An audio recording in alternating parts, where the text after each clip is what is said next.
igreja? Quantos estão felizes com Jesus nessa noite? Ih, tá fraco, tá muito fraco. Quantos estão felizes com Jesus aí nessa noite? Aleluia, glórias a Jesus. Irmãos, vamos estar iniciando o momento da palavra. Feche seus olhos, estenda sua mão em direção à minha vida. Peça para que o Senhor fale com você através de mim, amém? Senhor, meu Deus, meu Pai amado, nós estamos aqui, Pai, mais uma vez na Tua casa, Senhor Deus, prestando nosso culto a Ti. Que o Senhor venha abençoar a vida de cada um aqui, meu Pai. Que cada irmão aqui possa receber dentro do seu coração a verdade e o entendimento da Tua palavra, do Teu evangelho, meu Pai. Que cada um aqui possa ter uma mudança de vida, uma mudança de atitude e uma mudança de mentalidade com a Tua palavra, meu Pai. Que o Senhor possa estar me capacitando para ser um vaso valioso em Tuas mãos nessa noite, meu Pai. Em nome de Jesus, amém. Amém. Os irmãos podem se assentar. Glórias a Ti, Jesus. Hoje, irmãos, hoje nós temos um evento na igreja.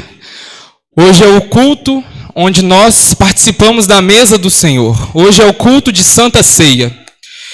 E esse culto de Santa Ceia é um dos eventos mais aguardados pela igreja.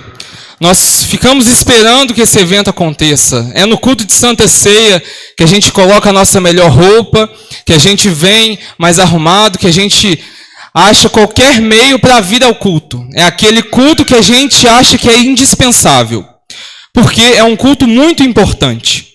E hoje o Senhor vai nos trazer a verdade, a realidade desse culto que nós prestamos ao Senhor.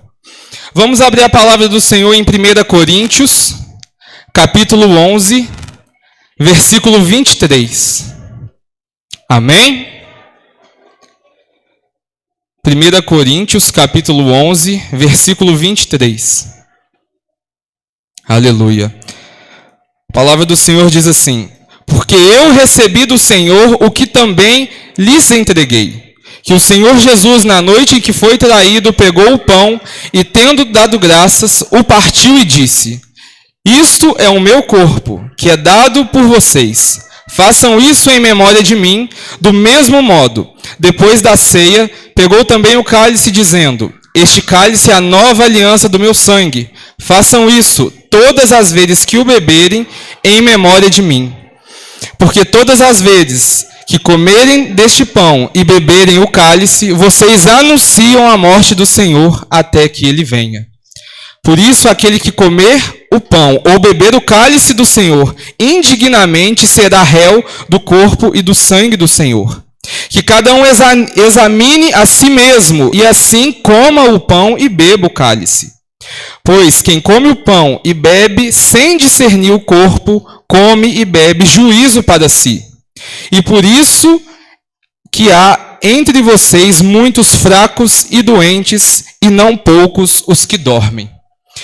Então aqui, irmãos, essa carta foi escrita por Paulo, e nós precisamos entender alguns aspectos gerais da ceia com o Senhor.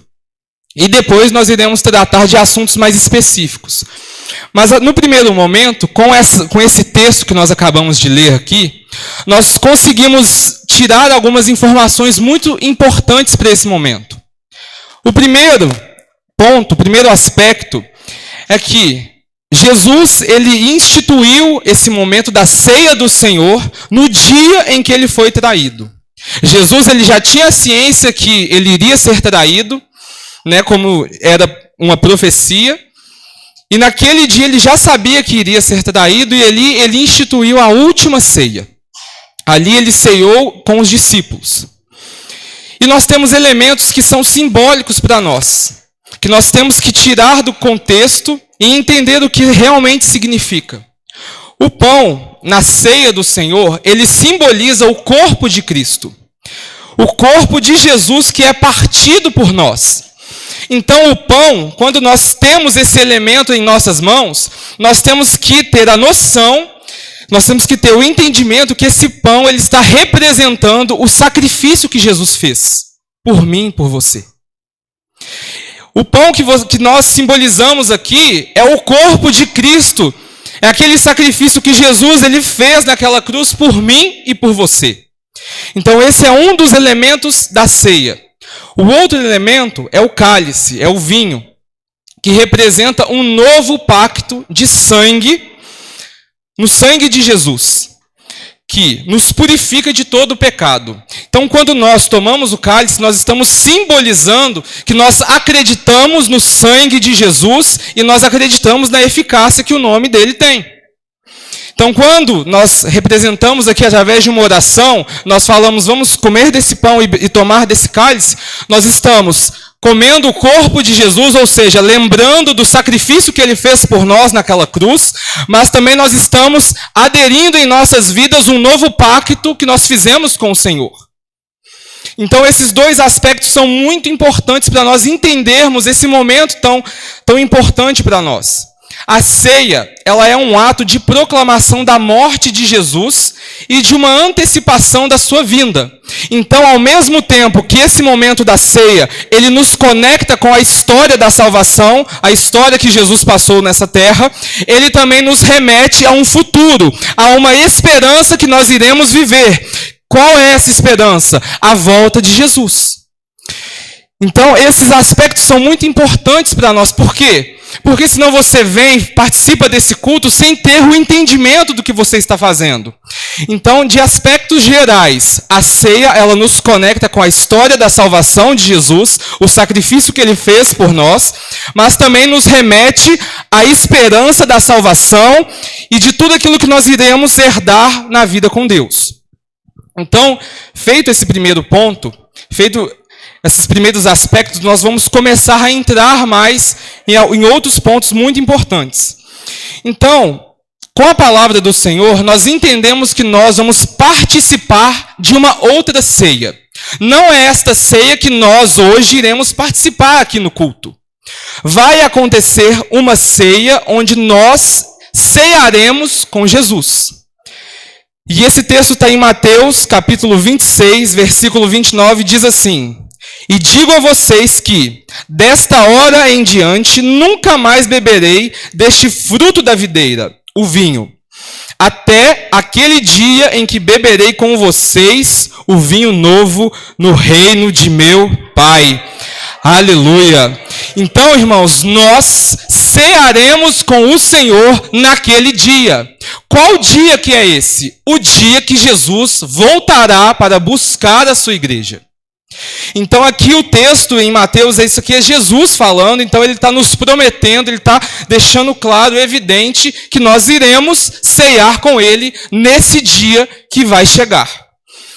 Então nós aqui, irmãos, dentro da igreja, nós estamos o quê? Nós estamos em um processo onde nós conhecemos o Senhor, nós temos o nosso primeiro contato, nós começamos a entender as regras de Deus, os costumes, nós começamos a ter uma ideia de corpo, e esse processo está preparando cada um de nós para viver no reino de Deus, que é onde nós iremos.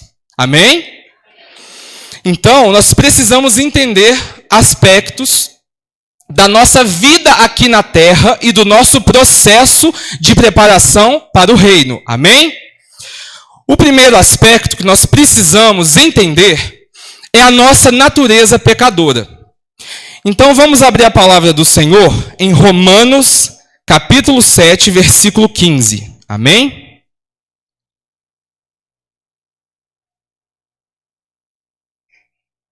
Aleluia. Então, irmãos, é uma leitura de 10 versículos, então eu peço que você preste muita atenção aqui para você não se perder, tá bom? Então, o texto diz assim: Porque nem mesmo compreendo o meu próprio modo de agir. Não faço o que prefiro, e sim o que detesto.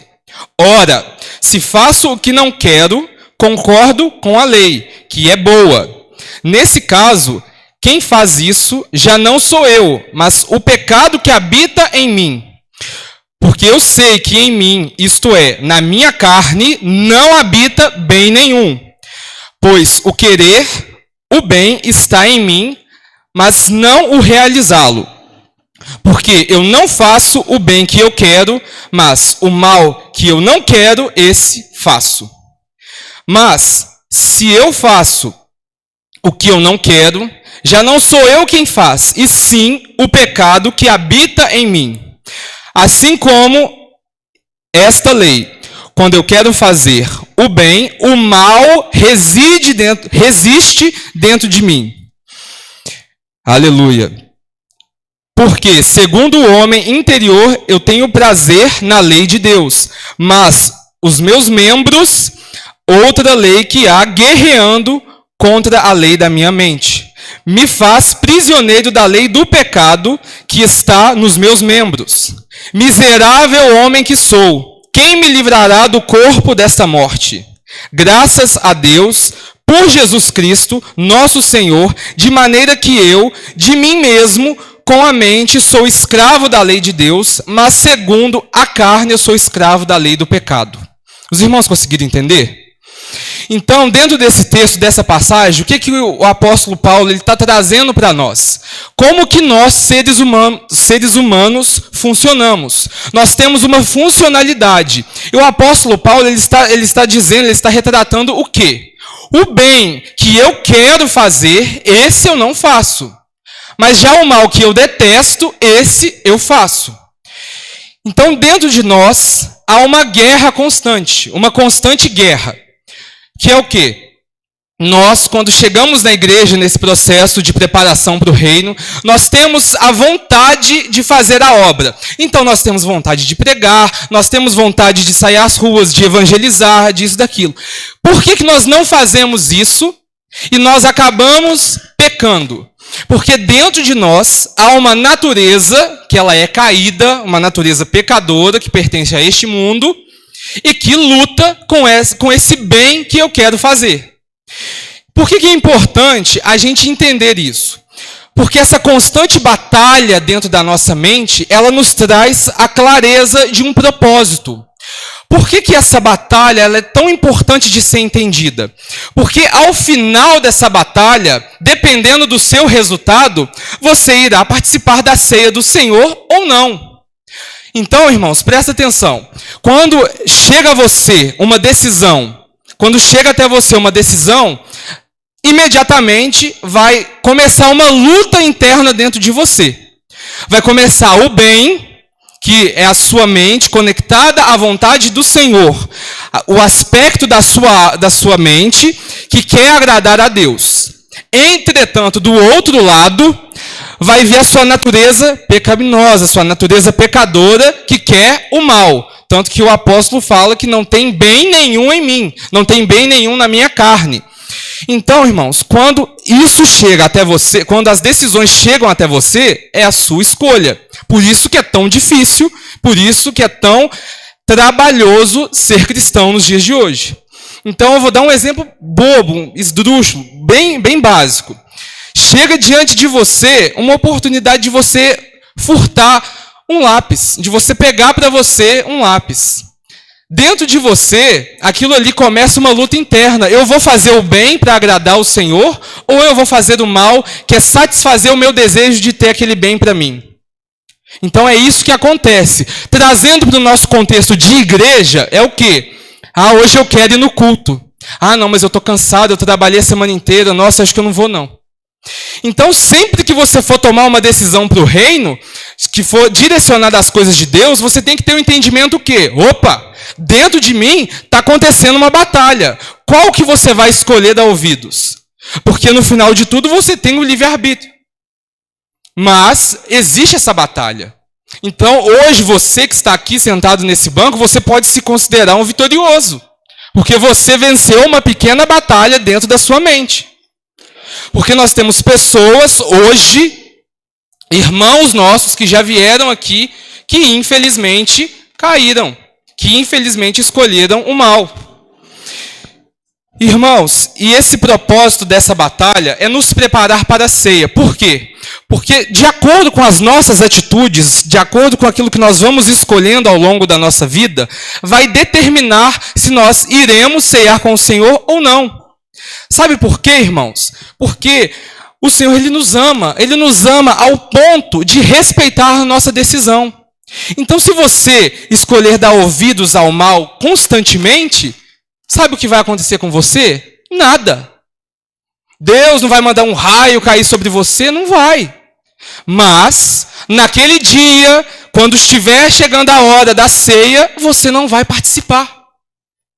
Isso é simples, irmãos. É simples de entender. Não é algo obrigatório ou impositivo que alguém está mandando você. Não. Isso é algo que o Espírito Santo convence você. Mas lembre-se que as suas atitudes, as suas escolhas têm resultados. E resultados estes que vão definir o seu futuro. Se você passou uma vida com os prazeres da carne, cometendo todo tipo de pecado, que é abominável aos olhos do Senhor, você indiretamente disse o que para o Senhor? Eu não tenho parte contigo. Eu não quero uma vida contigo. Mas, se você a sua vida inteira foi um servo bom e fiel, ajudou as pessoas, veio à igreja, teve comunhão, teve vida com Deus, você estava dizendo o que implicitamente? Opa, eu respeito a autoridade de Deus, eu tenho apreço pelas coisas da igreja.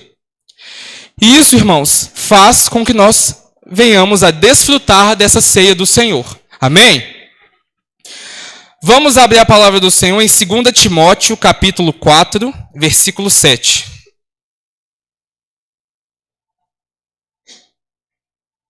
Aleluia. 2 Timóteo, capítulo 4, versículo 7 diz assim: Combati o bom combate, completei a carreira, guardei a fé. Desde agora me está guardada a coroa da justiça, que o Senhor, reto juiz, me dará naquele dia. E não somente a mim, mas também todos os que amam a sua vinda. Então aqui o texto está se referindo a mim e a você.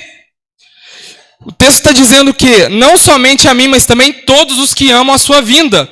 Irmãos, aqui na terra a igreja do Senhor representa a noiva de Cristo. Nós somos a noiva do Senhor. E a noiva, né, quem já teve mulheres na família casando, sabe como que é a mente da noiva. Ela está doida que chega o dia, ela quer que tudo seja perfeito. Então assim é com nós na nossa vida com o Senhor. Nós estamos ansiando a vinda do Senhor. Se você olha para o dia de Cristo, para o dia do arrebatamento, o dia da volta de Jesus com medo, com temor, com uma apatia, você precisa rever alguns conceitos dentro de você. Por quê? Porque a noiva está ansiosa, ela está esperando aquele dia ali com o coração cheio. Porque caso contrário, irmãos, está acontecendo alguma coisa de errado. Você tem que ver qual que está sendo a sua motivação. Porque se vocês já venceram a batalha de vir até aqui, cultuar o Senhor, você tem que estar com o mesmo sentimento, ansiando pela vinda dele. Ansiando pelo dia que ele vai resgatar a sua igreja. Amém? Então está entendido o aspecto da nossa natureza? A nossa natureza vai sempre nos jogar para o pecado, para o mal. Mas com as nossas escolhas e atitudes e vida com Deus, nós, através da força que o Senhor nos dá, nós somos direcionados a Deus. Certo? Essa parte da natureza. O segundo aspecto que é importante para nós entendermos a ceia é a eficácia do sangue de Jesus. Vamos abrir a palavra do Senhor em 1 João, capítulo 1, versículo 7. Aleluia. 1 João, capítulo 1, versículo 7.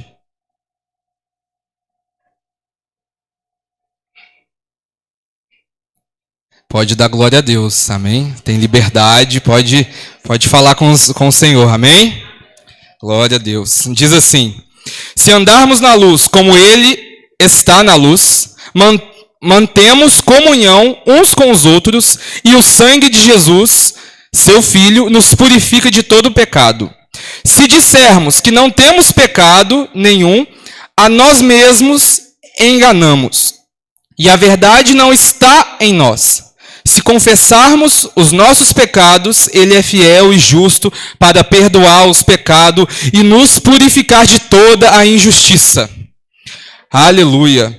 Então, irmãos, o sangue de Jesus, ele tem poder para remir os pecados, para perdoar os pecados. Então, irmãos, não adianta você me enganar.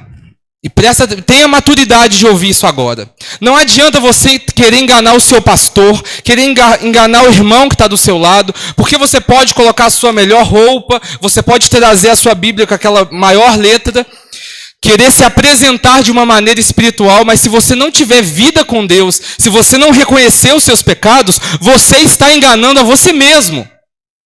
Sabe por quê? o irmão que está do seu lado, ele pode te achar um santo. Falar, não, esse homem não peca. Ele é perfeito. Como eu queria ser igual a ele.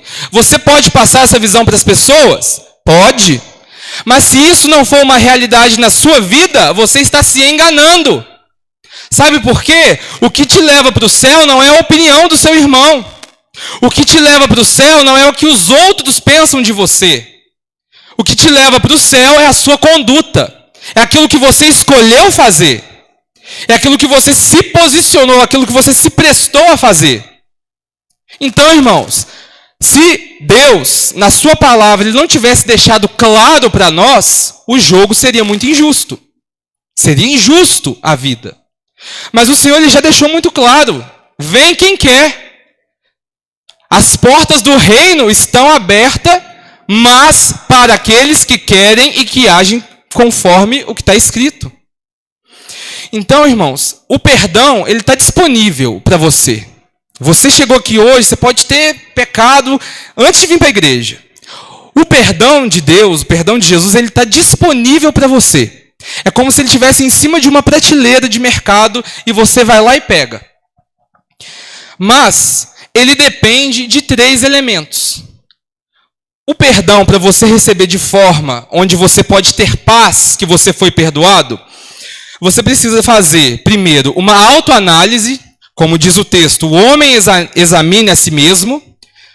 No outro texto, uma confissão e o arrependimento.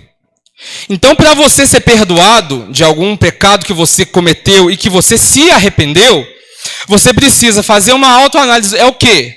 O que é a autoanálise? É você olhar para você mesmo. E você ser honesto com você mesmo. Porque você pode mentir para mim, você pode mentir para o pastor, para o bispo, para a pastora. Você pode mentir, inclusive, para você. Mas você não mente para Deus. E por que a igreja precisa ouvir essa palavra antes de tomar o pão e o cálice? Para você ter a noção de que a minha vida está certa? Será que eu estou vivendo da forma que Jesus me chamou para viver? Será que eu estou fazendo aquilo que agrada ao Senhor? Será que eu estou tendo uma vida com Deus de forma que Ele vai olhar para mim naquele dia e falar, servo bom e fiel, entra no gozo do teu Senhor. E você virar para Ele e falar, eu combati o bom combate, eu guardei a fé e venci a carreira? Ou naquele dia, irmãos, você vai ter uma surpresa muito dura de ser ouvida. Apartai de mim, porque eu não te conheço, eu não tenho parte contigo. Mas eu preguei, eu ia na igreja aos domingos, acabou, irmãos. Então, seja sincero com você mesmo. Por quê? É a minha salvação que está em jogo? Não. É a salvação do pastor? Não. É a salvação do irmão que te acha santo? Não, é a sua. Então, se você se omitir para você mesmo, é a sua salvação que está em jogo. Por mais que a sua mãe te ame, por mais que seu pai te ame, eles não te levam para o céu. Por mais que você ame o irmão que está do seu lado, ele não te leva para o céu. Mas, irmãos, junto com essa palavra, que é uma exortação para a igreja, que é algo para nós acordarmos, o Senhor ele vem derramando a misericórdia dele. Por quê? Porque se você pecou, tem o perdão para você. Há solução ainda. Ainda não é tarde demais. Você ainda pode receber esse perdão. Você ainda pode renovar a sua aliança com o Senhor. Irmãos, e quando nós participamos da mesa do Senhor, o que muitos têm dificuldade é de deixar o pecado para trás. E o peso que o pecado impõe a quem ele mantém prisioneiro. Porque muitos hoje, muitos cristãos, muitas pessoas que conheciam a palavra, estão desviadas por conta da culpa, do peso que o pecado deixou na vida delas. Irmãos, é pessoas que não conseguem voltar. Que ora, jejua, arrepende, mas ainda não conseguiram voltar. Então, para nós hoje que vamos pedir perdão pelos nossos pecados, vamos participar da ceia do Senhor, nós temos que ler esse texto. Hebreus 12, versículo 1 diz assim: portanto, também nós, visto que temos a rodear-nos grande nuvem de testemunhas, livremo-nos de todo o peso do pecado e tão firmemente se apega a nós, e corramos com perseverança a carreira que nos está proposta. Então, irmãos, olha o que o texto está dizendo em Hebreus. O pecado, ele se agarra firmemente em você. Ele não quer que você tenha uma vida com Deus. A sua carne não quer que você tenha uma vida com Deus. Mas o que o texto diz? Livrai-nos de todo o peso do pecado. Ou seja, você pediu perdão, irmãos. Você se arrependeu, teve uma reconciliação com o Senhor. Retire esse peso de você. Se livre, se liberta desse peso. Porque o Senhor, Ele te perdoou. E o versículo 2 diz assim: olhando firmemente para o autor e consumador da fé, Jesus, o qual, em troca da alegria que estava proposta, aleluia, suportou a cruz sem se importar com a vergonha. E agora Ele está sentado à direita do trono de Deus. Jesus, Ele ressuscitou naquela cruz. Ele venceu a morte. E para quê? Por quê? Qual foi o motivo, a razão, a circunstância? Nos salvar do pecado. Pecado esse que te aprisiona. O mundo aí fora está pregando a liberdade, mas isso é mentira. Não deixa o mundo te enganar. Tem pessoas que são prisioneiras do alcoolismo, das drogas, da prostituição, da pornografia. Irmãos, o mundo aí fora, você pode fazer o que você quiser. Mentira! Quando você entrar nessa vida, para você sair é um custo. É uma prisão. E o carrasco, o nome dele é diabo. E ele não tem pena de ninguém, não. Ele destrói famílias. Famílias que eram prósperas por conta de pecados e vícios, estão hoje na miséria. Estão morando na rua. O diabo já acabou com a vida de muita gente. Por quê? Acreditaram que estava ali na liberdade. Que estava tudo bem. Mas não, irmãos. Não. Não se permita ser enganado.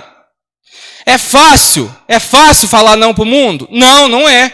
Mas também não é fácil para o inferno. Escolha o que você quer para a sua vida. Não é fácil ser cristão. Não é, eu concordo, não tira a razão de nenhum irmão. Mas também não é fácil ficar a eternidade queimando no fogo do inferno. Por que nós precisamos disso, dessa palavra assim que nos assusta, que nos exorta? Porque, irmãos, se caso acontecer, você foi sabendo, você não foi pego de surpresa. Hoje, se vocês saírem daqui e não tiverem uma mudança de vida, uma mudança de atitude, vocês escolheram isso. E não há nada que nós possamos fazer. Mas agora, se vocês ouviram isso, tomaram a realidade, tomaram a consciência daquilo que o Senhor chamou você para viver, a sua vida muda. A sua vida vai ser outra. Você vai se livrar do peso do pecado, você vai começar a ser liberto. Irmãos, liberto é uma pessoa que está na frente de um bar e que não entra para beber. É quem está perto de quem está fumando e não está fumando mais. Isso é liberdade. Agora, você ser liberto porque você pode ir num bar e ficar lá enchendo...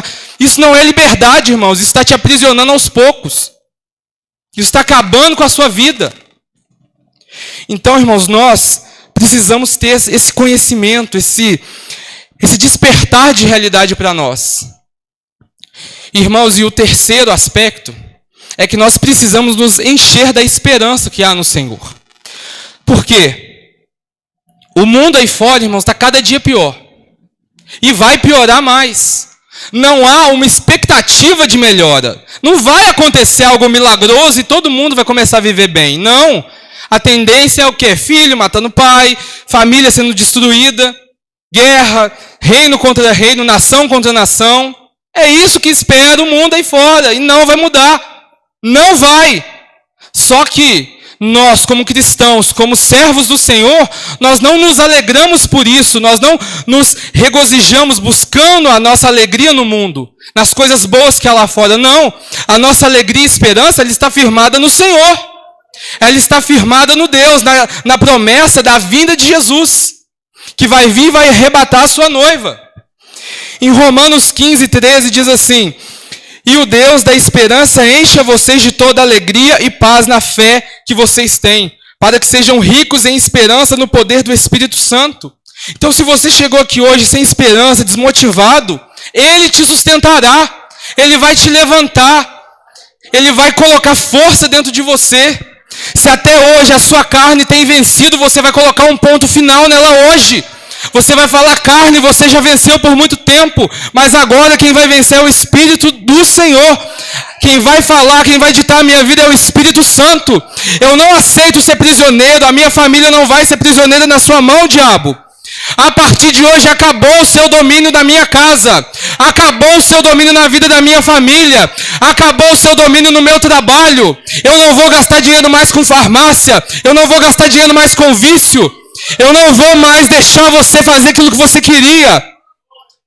Hoje, irmãos, é uma atitude, é um culto de atitude, é algo que você tem que decidir para você mudar de vida. E é determinante, irmãos, é você se levantar mesmo. Você não aceitar esse tipo de coisa. Porque o sangue de Jesus, ele tem poder e tem eficácia para te limpar de tudo aquilo que você cometeu até hoje. Irmãos, Jesus, ele pagou um preço muito alto naquela cruz pela mim e pela sua vida. Não foi fácil. E a palavra ainda fala que ele foi sem vergonha. Se abdicou de todo um reino, de toda uma prosperidade, de toda uma felicidade. Passou pelo caminho da cruz e passou, irmão, com louvor. Não reclamou, não questionou o Pai. Ele passou em obediência ao Senhor e hoje ele está sentado vivo à direita de Deus. Hoje o nosso Deus, ele vive. Jesus, ele vive. E para nós temos que nos alegrar, por quê? Porque isso nos dá esperança. O que falam aí fora é o quê? Para a morte não tem jeito. O seu Deus venceu a morte. O seu Deus venceu a doença. O seu Deus venceu a improsperidade. Então, irmãos, com Deus nós podemos alcançar tudo que nós quisermos. Não existe limites para alguém que está na presença do Senhor. A caminhada é longa, é difícil. Ela é sim, irmãos. Mas com a ajuda do Senhor nós vamos conseguir vencer. Nós vamos conseguir reinar, e não somente nós, mas como a nossa família também. Nós não vamos aceitar ficar um para trás. Então, irmãos, que nessa mensagem que você recebeu, nessa nova perspectiva de vida, muda, só depende de você. As portas estão abertas, lembra lá do exemplo, ó, o perdão está aqui na prateleira, basta você vir aqui e pegar e usufruir dos benefícios dele. Você pecou, levanta, bate a poeira, prossiga para o alvo que é Cristo, foca nele, que ele te sustentará para você viver de acordo com o que ele tem para você. Irmãos, o nosso Deus, irmãos, ele é aquele que dá ordem e o mar e a tempestade se acalmam. Ele é aquele que tem poder de falar, ressuscita, e os mortos ressuscitam. Ele é aquele que tem poder para falar, e seja curado, e a cura chega na tua casa. Ele é aquele que te dá prosperidade. Esse é o nosso Deus. Esse é Jesus. Esse é aquele que nós servimos. Não se esqueça disso. Tenha esperança, saia daqui com um sorriso no rosto, saia daqui esperando a vinda de Jesus, saia daqui, eu estou doido para esse dia chegar, eu estou doido para conhecer Jesus, eu quero que esse dia chegue. E nós veremos, irmãos, o fruto do nosso penoso trabalho. Venha para a igreja, trabalhe, você não está perdendo, você está investindo na sua vida, está investindo na sua vida celestial. Aleluia. Irmãos, guarda essa palavra no seu coração. Não permita que essa seja uma semente onde vai vir os pássaros e vai arrancar de você, onde ela vai cair num coração cheio de espinhos. Não. Receba essa palavra de coração aberto, uma palavra de amor de Jesus para você. Amém? Vamos nos colocar de pé, fazer uma oração. Feche seus olhos, curva a sua cabeça e fale com Deus nessa noite. Deus, em nome de Jesus, nós te agradecemos, Pai, por esse momento aqui que nós tivemos, por esse momento de ensino, por essa revelação da Tua palavra, meu Pai. Eu te peço que agora, em nome de Jesus, que o Senhor esteja colocando, meu Pai, essa semente na terra fértil, na terra boa, que o Senhor possa estar abrindo os corações de cada um, abrindo a mente, dando-lhes o entendimento da palavra por completo, que não fique dúvida, que não fique, Senhor Deus, nada nada que venha roubar, que venha tragar essa palavra do coração da tua igreja. Em nome de Jesus, amém. Amém. Vamos estar recebendo o pastor Miranda com uma